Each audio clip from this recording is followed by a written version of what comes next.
Good evening everyone. आज हम लोग अपने प्रीवियस लेक्चर से आगे बढ़ते हैं। कल हम लोगों ने बहुत आसान तरीके से, बहुत ही सिंपल तरीके से सीखा था कि कैसे हम लोग सिलेंडर को एज्यूम करके, स्टैंडर्ड एज्यूम करके उसको यूनिट में कन्वर्ट किया था। और केमिस्ट्री में किसी भी एटम के अगर मास को मेजर करना है तो उसके लिए हम लोग को पहले स्टैंडर्ड मानना पड़ेगा। और वह स्टैंडर्ड था क्या माना गया था? तो 1/12 of mass of C12 atom, carbon के एक एटम का 12वें भाग को, 1/12 पार्ट को हम लोगों ने स्टैंडर्ड माना था और उसी को हम लोगों ने यूनिट के तौर पर ट्रीट किया था, जिसको हम लोग एटॉमिक मास यूनिट बोलते हैं।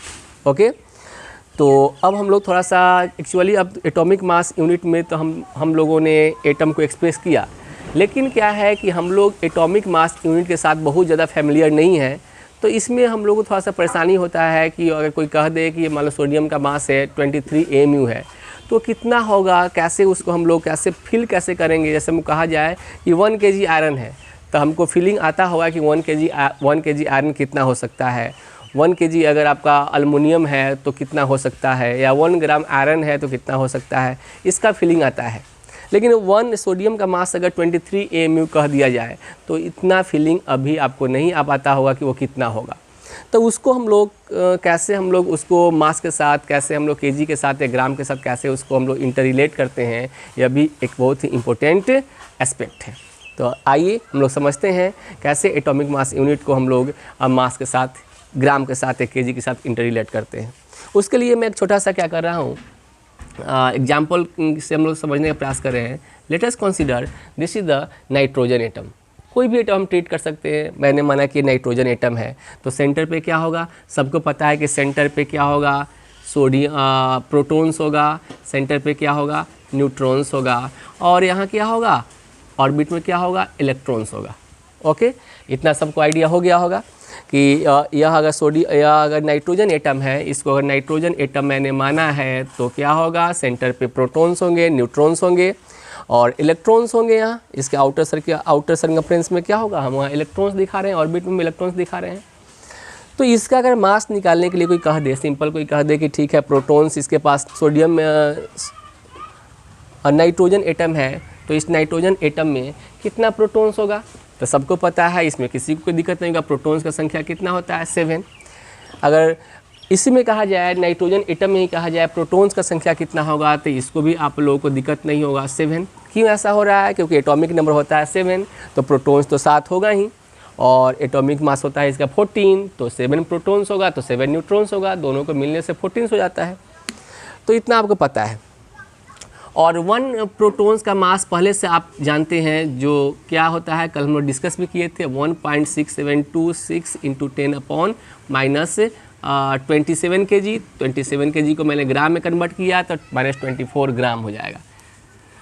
उसी तरह 1 न्यूट्रॉन का अगर बात किया जाए तो कोई प्रॉब्लम नहीं होगा आपको। 1.674 होता है यहाँ, 4 और 9 × 10⁻24 ग्राम, इसमें भी आपको कोई दिक्कत नहीं होगा। 1 प्रोटॉन का मास आपको पता है, 1 न्यूट्रॉन का मास आपको पता है। और यह अगर एग्जैक्ट तो नहीं, एग्जैक्ट कहा जाएगा तो न्यूट्रॉन का मास प्रोटॉन के मास से ज़्यादा होता है, लेकिन एक रफ वे में बात किया जाए तो न्यूट्रॉन का मास प्रोटॉन के मास का लगभग क्या है, बराबर हो सकता है, या बराबर हम कह सकते हैं।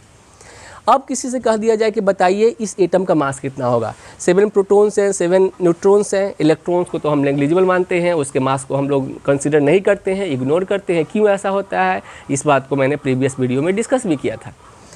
अब यहाँ सिर्फ प्रोटॉन 7 है, न्यूट्रॉन 7 है, और कोई आपसे कह दे कि बताइए इस सोडियम एटम का मास क्या होगा, तो बहुत ही कॉमन तरीके से आप इसका मास निकाल सकते हो।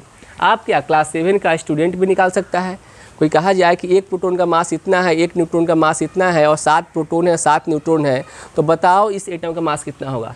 तो सिंपल है, मास ऑफ एटम का अगर बात करोगे, मास ऑफ एटम का अगर बात करोगे, सोडियम एटम, नाइट्रोजन एटम का हम बात कर रहे हैं, N atom, that means the nitrogen atom. तो बहुत ही सिंपल वे में कोई बोलेगा ठीक है प्रोटॉन यहाँ 7 है, तो 7 × mass of protons plus 7 × mass of neutron. अब तो कोई भी निकाल सकता है, इसमें किसी को कोई प्रॉब्लम नहीं हो सकता है प्रॉब्लम इसमें। तो mass of atom equal to 7 into mass of proton plus 7 into mass of neutron. मैंने यहाँ इलेक्ट्रॉन को कंसिडर नहीं किया, आप जानते हैं, क्योंकि इलेक्ट्रॉन बहुत स्मॉल होता है, उसका मास बहुत छोटा होता है, तो उसको हम लोग कंसिडर नहीं किया। तो प्यारे बच्चों, जैसे हम लोग देखा कि मास ऑफ एटम क्या है, 7 into mass of proton plus 7 into mass of क्या है, न्यूट्रॉन्स है। तो इसमें किसी को कोई दिक्कत नहीं है। अब हम ऐसा भी लिख सकते हैं कि अगर आप इसको थोड़ा सा आगे एक्सटेंड करें, तो एक्सटेंड करेंगे तो कैसे होगा, सिंपल तरीका है, आगे एक्सटेंड करेंगे तो मास ऑफ प्रोटॉन्स और मास ऑफ न्यूट्रॉन हम लोग पहले ही जान चुके हैं कि मास ऑफ प्रोटॉन्स और मास ऑफ न्यूट्रॉन्स रफली क्या है, इक्वल है। तो हम ऐसा कह सकते हैं कि 7 into mass of protons plus 7 into mass of protons, क्योंकि प्रोटॉन्स और न्यूट्रॉन का मास अगर रफली इक्वल है तो हम यहाँ मास ऑफ न्यूट्रॉन को रिप्लेस कर सकते हैं मास ऑफ प्रोटॉन्स में। अब यहाँ से आप मास ऑफ प्रोटॉन कॉमन लोगे, मास ऑफ प्रोटॉन्स कॉमन लोगे तो क्या होगा, 7 प्लस 7 यहाँ हो जाएगा, तो यहाँ 14 हो जाएगा। तो that means 14 into mass of protons. तो यहाँ क्या होगा, 14 इंटू मास ऑफ प्रोटॉन, और मास ऑफ प्रोटॉन होता क्या है 1.6726 10⁻24। तो हम लोग डेसिमल के बाद 2 ही डिजिट लेते हैं और लेके ही हम लोग इसका कैलकुलेशन करते हैं। तो अगर कैलकुलेशन करोगे तो क्या होगा, 1.67 इंटू 10⁻24 ग्राम होगा। ओके, यहाँ तक हम लोग एक इक्वेशन के तौर पे इसको ट्रीट कर रहे हैं। ओके, तो सिंपल क्या देखें हम लोग कि मास ऑफ एटम जो है 14 इंटू 1.67 इंटू 10⁻24 ग्राम हुआ। क्यों ऐसा हुआ है, क्योंकि हम लोगों ने डेसिमल के 2 ही डिजिट तक के बाद, डेसिमल के बाद हम लोग 2 ही डिजिट को कंसिडर किए हैं।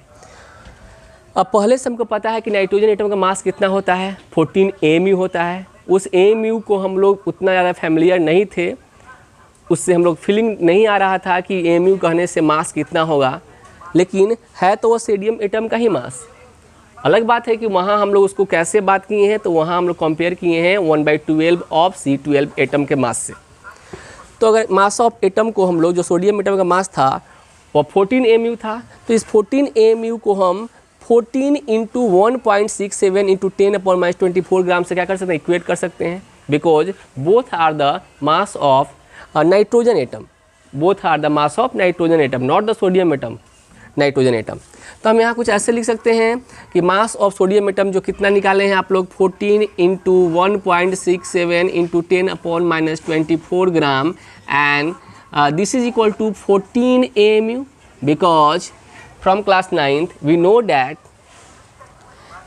atomic mass of nitrogen is 14 AMU। कोई दिक्कत नहीं है।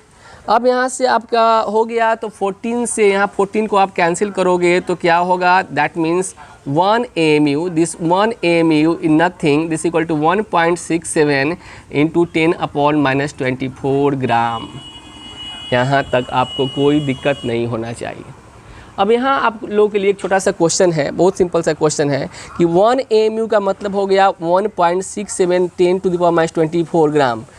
अब कितना छोटा यूनिट है, इस बात को आप कंसिडर कर सकते हैं। 1 AMU मीन्स 1.67 10⁻24 ग्राम।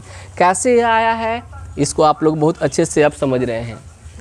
अब कोई कहे आपसे, ठीक है यहाँ तक तो मैंने निकाल के बताया, आप कहे कि 1 gram equal to how many AMU, इस बात को आपको कैलकुलेट करना है। मैंने यहाँ से रिलेट किया बहुत ही सिंपल तरीके से, क्योंकि यह जो है सोडियम का मास था 7 प्रोटॉन 7 न्यूट्रॉन 9 का कंसेप्ट था, और उससे हम लोगों ने इस सोडियम एटम के मास को निकाला, जो क्लास 7 का बच्चा भी निकाल सकता है, और निकाला तो आया 14 इंटू 1.67 10⁻24 ग्राम। उसके बाद इस टर्म को मैंने रिलेट किया 14 AMU से, और वहाँ AMU और ग्राम में रिलेशन निकाला, और मैंने देखा कि 1 AMU इक्वल टू 1.67 इंटू 10⁻24 ग्राम आ रहा है। ओके, और 1 ग्राम इक्वल टू कितना AMU होगा, ये आपके लिए क्वेश्चन है। फिर हम लोग नेक्स्ट वीडियो में मिलते हैं आपसे। ओके।